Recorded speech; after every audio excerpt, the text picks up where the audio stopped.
Mtazamaji wa Uondo TV, hii ni Uondo Michezoni. Mimi naitwa Aidan Jeremiah. Leo tarehe 9 mwezi wa 6 2025, afisa habari wa klabu ya Yanga ambaye ni Ali Shabani Kamwe amezungumza na waandishi wa habari jijini Dar es Salaam.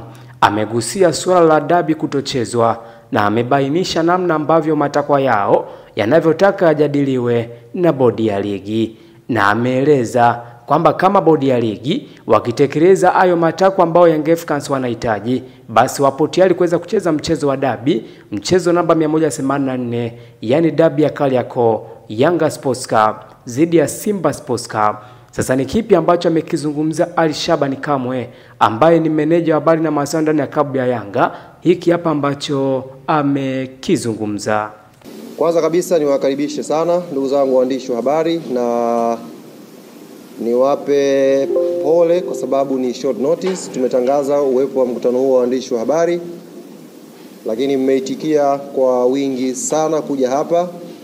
Kwa hiyo pia niseme asante kwa kuonyesha mnajali na mko tayari kuhabarisha umma yale yote ambayo yanaendelea kwenye klabu yetu.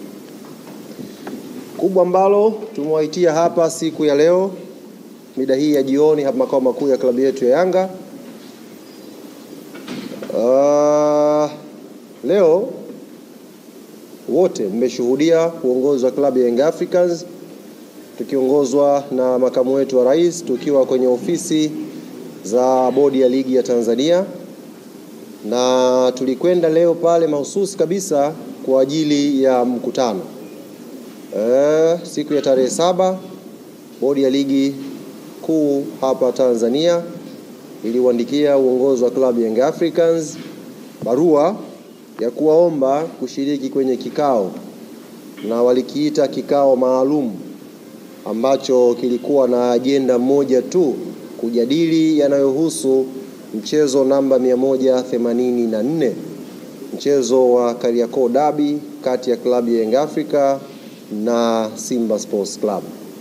Na katika barua hiyo bodi ya ligi walituomba kwamba ushiriki wetu ni muhimu kwa maslahi mapana ya klabu yetu, ligi kwa ujumla na mchezo wa mpira miguu hapa Tanzania. Wito huu ulikuja siku ya tarehe 7, na leo uongozi wa klabu yetu ya Yanga ukatii wito huu kwa kufika kwenye ofisi za bodi ya ligi majira ya saa 4 kamili asubuhi kwenda kusikiliza ambacho tumeitiwa. Kama ambavyo ajenda kuu ilielekeza kwenye barua, ndivyo ambavyo mwenyekiti wa bodi ya ligi Steven Mguto alifungua kikao na kutueleza sababu ya kutuita, na kimsingi alijikita kwenye kuelezea lile ambalo aliliainisha kwenye barua ya wito kuhusu mchezo namba 184 wa Kariakoo Derby.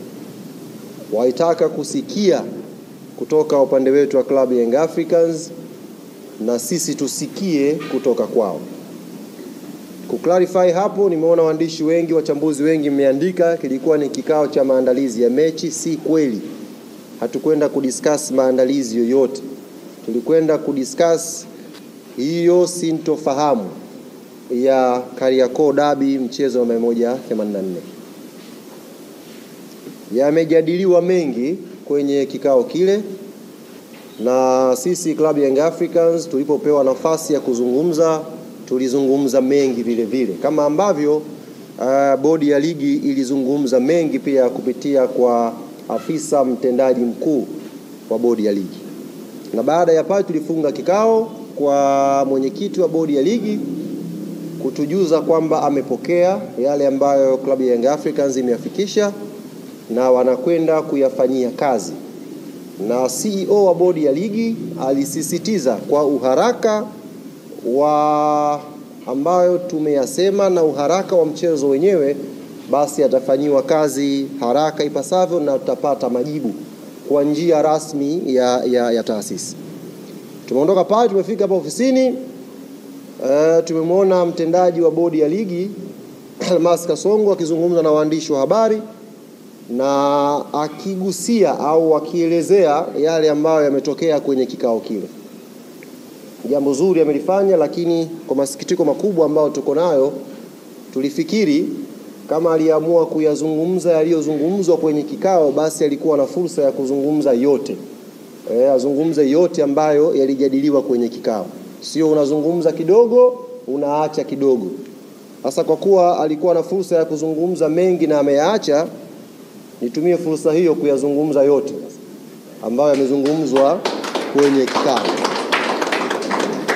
Na hatufanyi hivi kwa lengo la kushindana na mtu. Tunafanya hivi kwa sababu jambo hili lina interest ya public, lina interest ya umma, na umma hautakiwi kupotoshwa kwenye jambo hili hata kwa bahati mbaya. Kila taarifa ambayo tunakubaliana iende public, basi iende ikiwa imekamilika.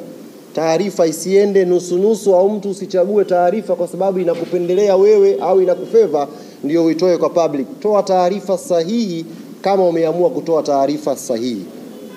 Moja katika mambo ambayo uongozi wa klabu ya Young Africans uliauliza kwenye kikao, na ni swali ambalo wanachama, mashabiki na wapenzi wa klabu yetu wamekuwa wakijiuliza, na sio hao tu pekee, wadau wa mpira wa miguu nchi hii wamekuwa wakijiuliza, na sio hao tu pekee, hata nyie ndugu zangu waandishi wa habari mmekuwa mkijiuliza swali hili na hampati majibu.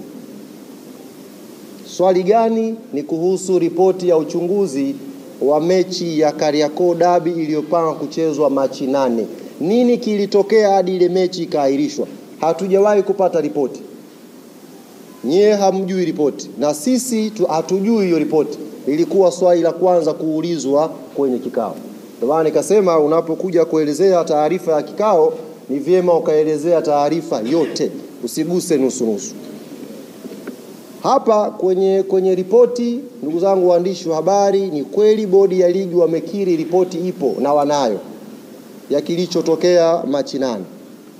Na afisa mtendaji mkuu wa bodi ya ligi Almasi Kasongo akakiambia kikao, ripoti ile yako mambo ambayo yanawafanya washindwe kuisema public, ikiwemo kwa mujibu wake, ikiwemo katika ripoti hiyo inaonyesha yupo kiongozi mkubwa wa serikali ambaye ndani ya kikao walimtaja, alipiga simu geti la Benjamin Mkapa lisifunguliwe siku ya Machi 7.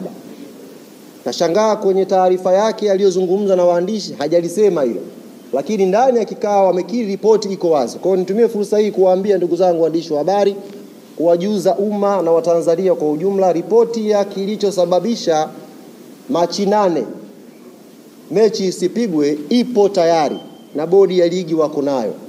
Hawajakuwa na utayari wa kuja kuisema kwa sababu zao, na moja ya sababu amesema afisa mtendaji mkuu wa bodi, yupo kiongozi mkubwa wa kiserikali ambaye alizuia geti la Benjamin Mkapa lisifunguliwe siku ya Machi 7. Kwa hiyo nitumie fursa hii kumwambia Almasi Kasongo, kumuomba akiwa anazungumza next time nikipata fursa ya kukutana naye, waambie Watanzania wanataka kujua ripoti ya Machi 8 clean ilivyo, eleza umma upate kufahamu. Umma hautaki kubaki na sintofahamu.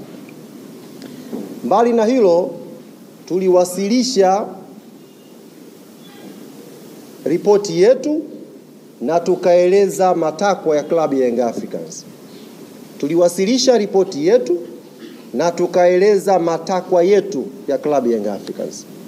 Ni kweli tumeainisha matakwa haya 4 kama mlivyoambiwa na kama mlivyosikia na kusoma.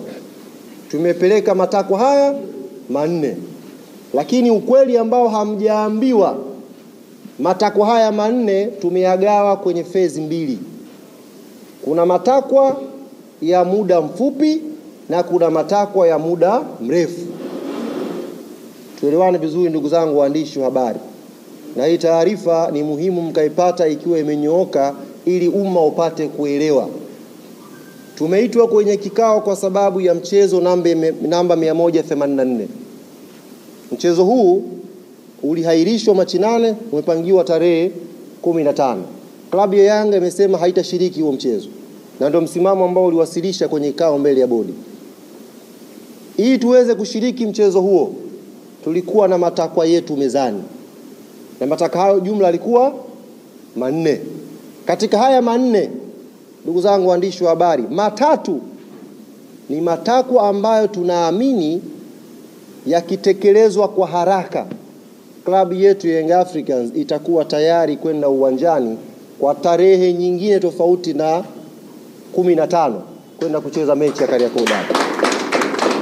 Lakini takwa moja katika hayo manne ni takwa la muda mrefu, sio takwa la leo wala kesho. Kwa hiyo asitokee mtu akawadanganya kwamba klabu ya Yanga imekuja kuomba haya, akafu katika haya kuna mchakato sijui upitie uende wapi. Ni uongo. Tumeomba matakwa manne na matakwa haya yapo kwenye phase 2. Na barua yetu tuliyowasilisha bodi ya ligi imejielezea specific kwamba mkitekeleza matakwa haya matatu, mbungi inapigwa. Ili moja ni takwa kwa ajili ya mpango wa muda mrefu. Matakwa haya manne ni yapi? Na matatu ambayo specific tumeainisha ili yafanyiwe kazi tuweze kucheza pia ni yapi? La kwanza linakwenda sambamba na la pili. La kwanza, klabu ya Young Africans imetaka kuvunjwa mara moja na kujiuzulu kamati nzima ya uendeshaji na usimamizi wa ligi kuu Tanzania. Hii ilikuwa namba 1. Kuvunjwa au kujiuzulu kwa kamati nzima ya uendeshaji na usimamizi wa ligi Tanzania. Takwa hili linakwenda sambamba na takwa la pili la kujiuzulu kwa afisa mtendaji mkuu wa bodi ya ligi, CEO wa bodi ya ligi. Kwa nini takwa la kwanza na la pili linakwenda pamoja? Na kwa nini tumesema hili likitekelezwa klabu ya Young Africans iko tayari kucheza mchezo na 184? Kwa sababu kuhairishwa mechi ya Machi 8, tunaamini kama klabu hapakufuatwa utaratibu na palikuwa pana uvunjwaji mkubwa wa kikanuni.